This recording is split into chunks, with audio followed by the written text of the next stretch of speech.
Good afternoon. My name is Tyler Sams. I'm the preacher for the Judson Road Church of Christ in Longview, Texas. Thank you for joining me this afternoon as we continue our series of Bible studies looking at the identity and the person of Jesus. Today our study brings us to Mark chapter 7 and an encounter that Jesus has with the Pharisees and the scribes. So if you've got your New Testaments with you, be opening up to Mark chapter 7, and let's look at three different moments here in this episode of the life of Jesus that helps us see him a little bit clearer. One thing we find out about Jesus, one thing we learn about Jesus here in Mark chapter 7, we're introduced to him and we see him as the Old Testament interpreter. John, in his gospel account, has presented to us over and over again that Jesus was present at the beginning, and then going forward through the Old Testament, Jesus was there.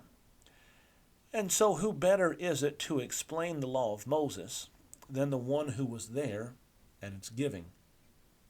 In Mark chapter 7, and in verse 1, the Pharisees and some of the scribes gathered together around Jesus when they had come from Jerusalem, and had seen that some of his disciples were eating their bread with impure hands, that is, unwashed.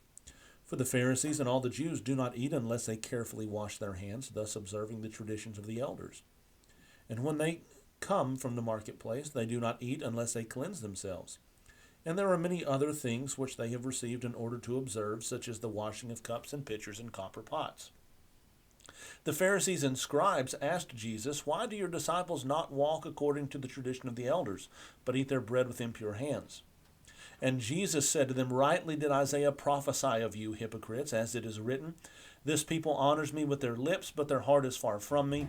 But in vain do they worship me, teaching as doctrine the commandments of men. Neglecting the commandment of God, you hold to the tradition of men.' He was also saying to them, 'You nicely set aside the commandment of God in order to keep your tradition.'" And so the Jews had their tradition, and perhaps this was something that had been instituted by the Pharisees, of careful hand washing before eating, and then other washings that are described there in chapter 7 and verse 4.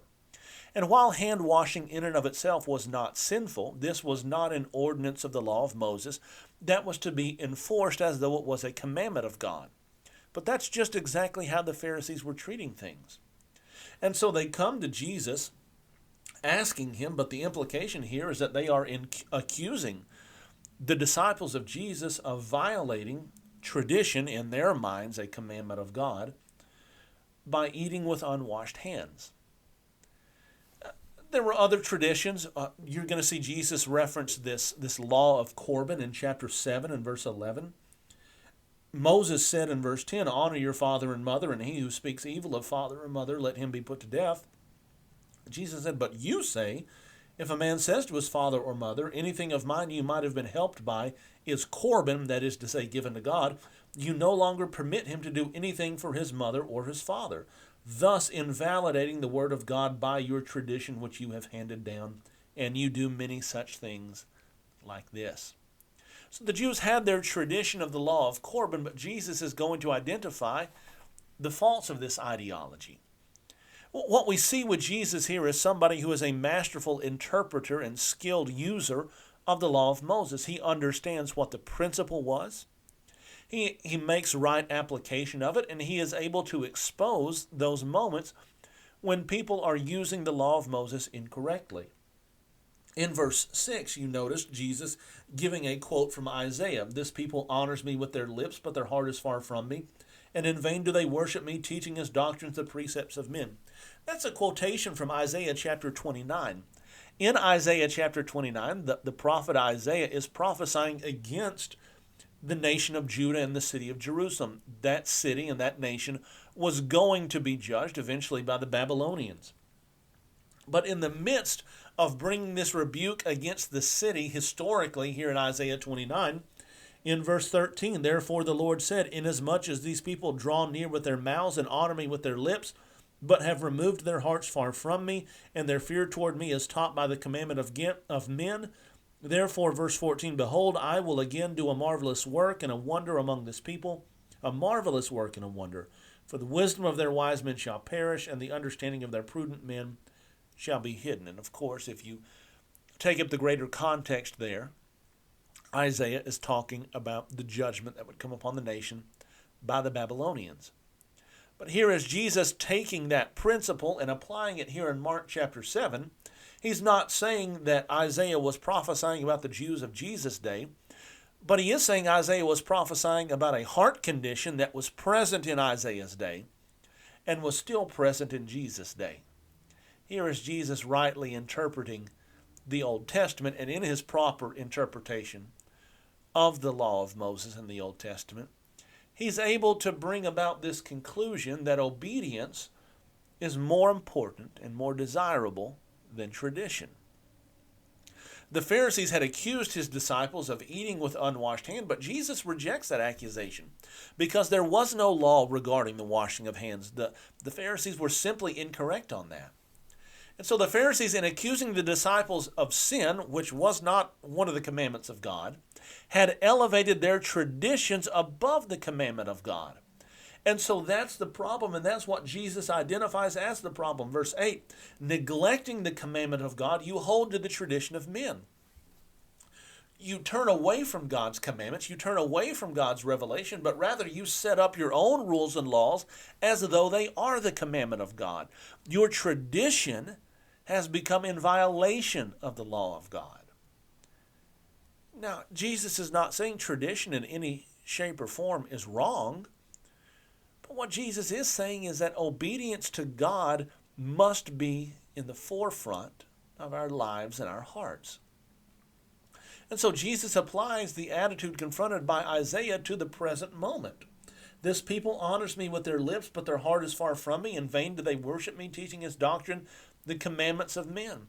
While they were claiming to serve God, the hearts of the Pharisees were in fact far from him. Neglecting the commandments of God, you hold to the tradition of men. And in verse 9, he was saying to them, you nicely set aside the commandment of God in order to keep your tradition. So over and over again, we're seeing this practice of elevating tradition over obedience, over the law of God.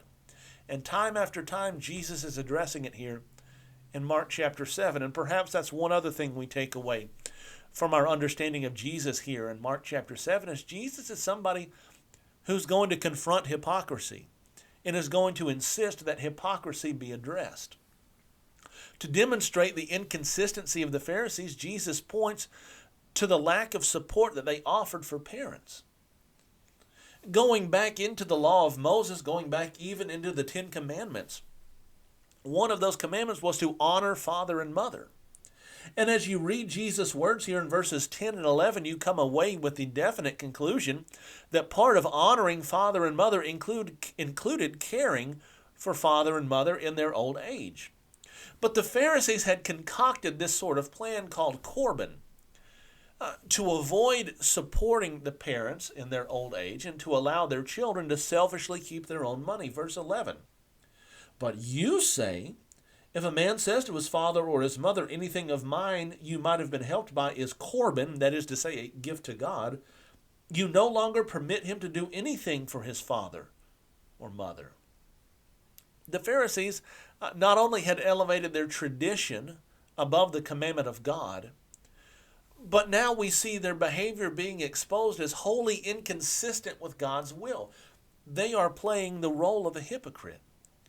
And Jesus was unwilling to silently support or to give tacit approval to that hypocrisy. Rather, Jesus calls that behavior on the carpet. It was wrong. And these were leaders of the people who were supposed to be well versed in the law of Moses, who were engaging in such hypocrisy. That level of hypocrisy could not go ignored, but rather needed to be addressed. And we see Jesus doing just that. So as we step back and we look at Jesus' encounter with the scribes and Pharisees here, and as we try to identify more about Jesus, we see Jesus properly interpreting the law of Moses. He was the one who was present at the giving of the law, and he knows best then how to explain it and how to use it. Who is he? He was the one who was at the beginning. He was the one who was there at the giving of the law. And he is the one who came, Matthew tells us, to fulfill the law. What else do we learn about Jesus? We learn that Jesus prizes obedience over tradition. Jesus would turn our attention not to what we have always done, but to what God calls us to do. We have our traditions, and in and of themselves, just on a surface level, there's nothing wrong with tradition unless and until it begins to violate what God has said, what God has revealed. That was the problem all throughout Mark 7 here. Tradition after tradition after tradition had been elevated to the point of and even surpassing the law of Moses. And when we have obedience to God and tradition butting heads, obedience must prevail in our lives and in our hearts. And finally, as we look at Jesus here in Mark chapter 7, we see someone who rebuked hypocrisy. And if I'm going to follow him, hypocrisy has to be out of my life. I must follow him from a heart of sincerity and genuineness. And then if I am to follow him as well, I must be willing to take my stand against hypocrisy also. Thanks for joining me today in this consideration of the life of Jesus from Mark 7.